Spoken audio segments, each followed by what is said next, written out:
Welcome to Man Does Tech, where I solve the problems you didn't even know you had.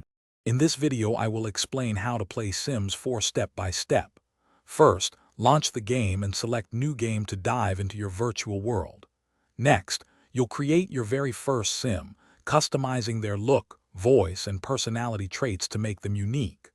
Finally, choose a suitable lot for your Sim to live on, keeping their starting funds in mind. This initial setup is crucial for shaping your Sim's story. Once your Sim is ready, it's time to build their dream home. Enter build mode to construct walls, add roofs, and design the layout of your rooms.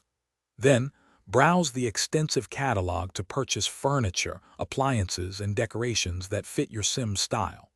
Remember to use the intuitive tools to resize, rotate, and recolor items, making your home truly personalized and functional for your Sim's needs.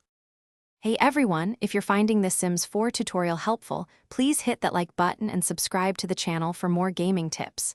Quick recommendation. For those moments when you're not playing Sims but still want to dive into a good story, check out the new Kindle Paperwhite. It's perfect for reading anywhere, even while your Sims are sleeping. You can find the link and other deals in the description below. Now, let's get back to the video. Now that your Sim has a home, you'll manage their daily life. Keep a close eye on their 8 needs, ensuring they eat, sleep, and socialize to stay happy. Help your Sim find a job to earn simoleons, which are essential for bills and upgrades, and watch them climb the career ladder. Encourage skill development through various activities like reading or painting, opening up new opportunities. Socializing is a huge part of the Sims 4 experience. Have your Sim interact with other Sims to build friendships, spark romances, or even create rivalries. Explore community lots and attend social events to meet a diverse cast of characters.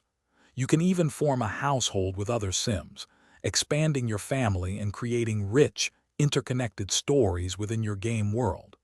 It's all about those relationships. Thanks for watching. If you found this helpful, don't forget to like and subscribe.